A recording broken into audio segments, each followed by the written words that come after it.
Hey, Edu-Transformer, innovator, learner-centered designer, and learner-centered practitioner. Welcome back to 12 Days of PBL. Today, we are on day number 6, okay?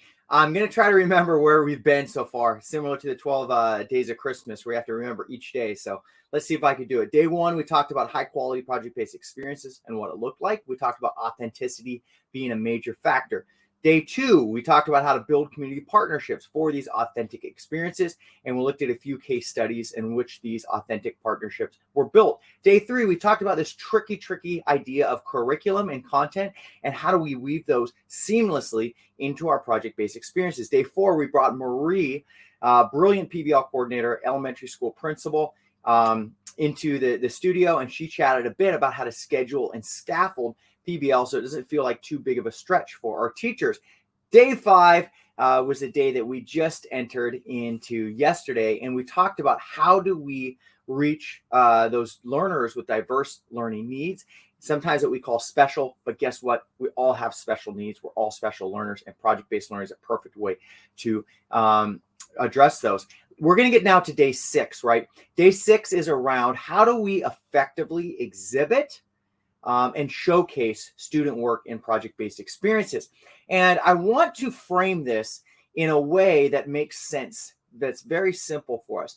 Oftentimes in traditional learning experiences, by the end of the experience, the learning experience, we take an end of unit exam, end of unit test, or we write an essay of some sort, teacher gives it a grade, but we never really showcase that work. But what might happen if we had students showcase their work, and like I said, day 1, to an authentic audience? Now, the first lens I want you to think of when we're thinking about exhibiting project-based experiences is who is that authentic audience? Now, I'm going to address it in terms of 5 P's, okay? These are the 5 P's of exhibition.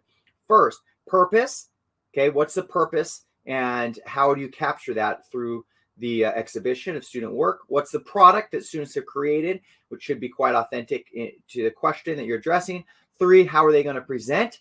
4, people, what people might be good to invite and to have in this experience. And 5 is place, okay? I'm going to address all 5 of those P's in a case study. The case study I'm going to address is the Creative School of Hong Kong. It's an alternative type of school, and it's constantly exhibiting and showcasing work. And they build very strategic community partnerships, which we mentioned how important that is on day 2.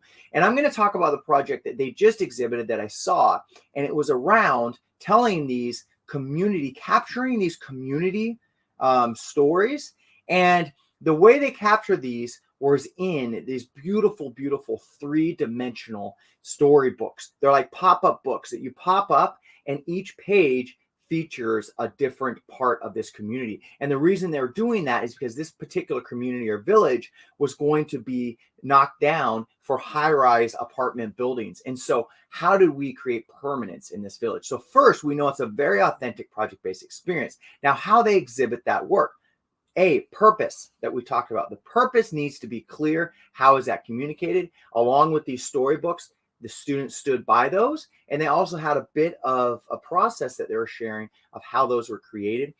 2, product. The product was quite authentic to this community. They didn't just go for a product based off what the teachers thought or what the students really liked to do. It was something that they needed. These particular pop-up books that were carved out of wood, by the way, was a perfect way of capturing those stories. So that was the product. So think, what product are you exhibiting? I've seen so many exhibitions where people are plastering a bunch of things onto the walls, but that is more for us as teachers.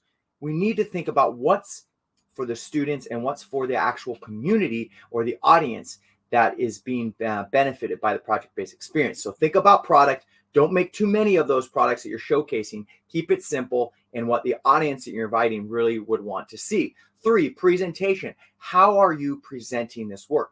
Exhibitions don't always have to be kids standing up, one by one and sharing their presentation. And then 2 hours later, the audience is falling asleep. They're bored to tears. And it's not that the content wasn't great. It's just they've seen so many of these things. Think about the format and how students could present. Oftentimes in exhibitions, you see people run on a carousel.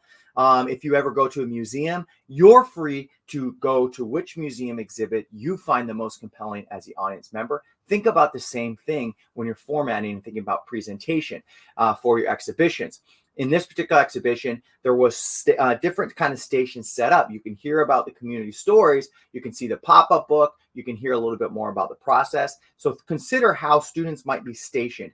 Don't do all the work, okay? If you're the teacher, if you're doing all the work, you miss the point. It should be the students doing the work, okay? So consider what that looks like. 4 is people.